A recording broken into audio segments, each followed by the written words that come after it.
I have heard a lot about this game through the grapevine. Thankfully, I never really encountered much in the way of spoilers for this game. I knew it had a little character and you ran around with him. Boy, was I surprised when I finally picked up the game for a playthrough. What I found was a protagonist who I wanted to know more about, a world that left me confused, and just an overall enjoyable experience. Well, if you can enjoy a horror game, or having your heart beat out of your chest while trying to survive a dark world. I played Little Nightmares plus the DLC for this review on the PC. What I enjoy about this game is that you aren't a grand hero blasting your way through foes. Instead, you focus on more a hide-and-seek feel with horror included, running from a long-armed foe or a particularly unexpected chef. You play as Six, a little girl with only a meager cigarette lighter and her rain jacket to protect her. What makes this game frightening for me was that you are this little girl trying to find your way against giant creatures. Minor clues in the background show the actual horror of the game, like a pit full of shoes to show how many children have died, or resigned children ready to be sent off to be butchered. Taking something that should feel safe, like your kitchen, your room, the nursery you grew up in, or just playing in the dining room. It turns those places on their head and gives you an unsafe environment, making you ever watchful for what may happen next.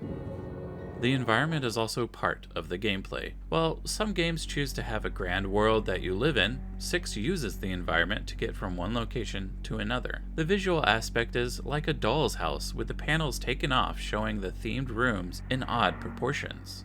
What this does is give you the visualization that you are like Six, a child exploring a giant world of creepy adults and monsters lurking in the dark. One thing that helped to give the creep factor a whole nother level was the emptiness of these areas, only to show them suddenly filled with a distorted character. To find nurseries full of sleeping children, to have a long-armed, disproportioned character sweep through the room. Without any weapons to defend yourself, you are left trying to hide and maneuver each level. I think this gives the game that extra feel that you don't often see in other video games, to make you feel defenseless, but also have a way to move forward. The beautifully drawn environments of creepy rooms with ramshackled staircases or towering shelves scattered throughout the environment are secrets you can find or puzzles to help you to get to the next area. The puzzles aren't necessarily hard, just more scratching your head till you figure it out, realizing it wasn't as hard as you were making it out to be. Gameplay for this game, I already explained. You really don't have a way of defending yourself with any big guns, but instead have to use the environment to your advantage. You can slide objects and jump to reach different locations. My biggest gripe with the game was that you play this little character, so moving objects or attacking may take a while. I get that you're a child, so lifting a large axe or swinging a lead pipe would take a lot of energy. Maybe it was more me nervously trying to swing that pipe while trying to avoid those creepy monsters, giving me, another additional heart attack. But this is the game in its core. You're a small child navigating the world of adults. In this case, adults who want to capture and eat you. You'll find oversized chairs that need to be pulled so you can open doors. You can throw children's playthings like blocks at buttons to open doors, jumping little ledges as you platform to another area, all while trying to avoid whoever may be out looking for those nasty little children.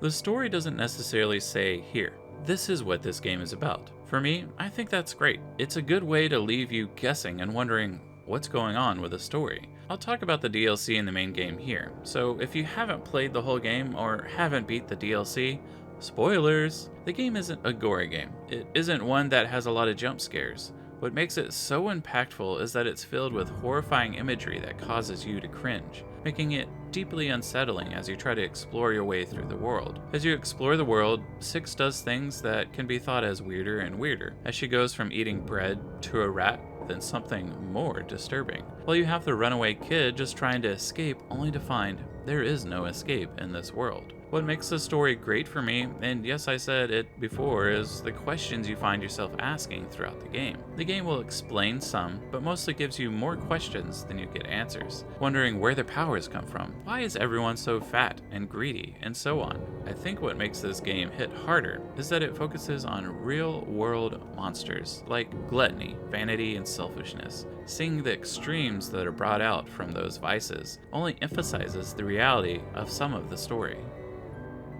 Overall, this game plus the DLC makes a unique but engaging story. The DLC provides more information, but also still leaves you guessing and wanting to know more about the world. I didn't want to give away too many spoilers so you could find out more on your own. The attention to detail showing Six cover her little lighter, to the intense hide-and-seek moments, or the running from a terrifying, long-armed assailant make this game immersive and appealing. Add in all those dark elements, and you have a truly intriguing story. There were some minor gameplay issues where I would get caught while running due to running into a wall when I meant to go through a door, though it isn't really enough to really hurt the gameplay overall. Due to this, I give the game a 9 out of 10. It's a short game, about 3 hours for the base game and tack on another 3 for the DLC, so roughly 6 to 8 hours depending on your playstyle. Honestly, if you haven't played this game yet, do yourself a favor. Go out, get this game with the DLC. It's worth it.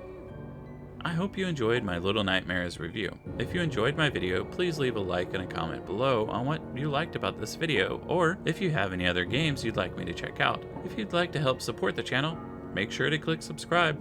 This is Distilled Grizzly, wishing you luck with all your future games.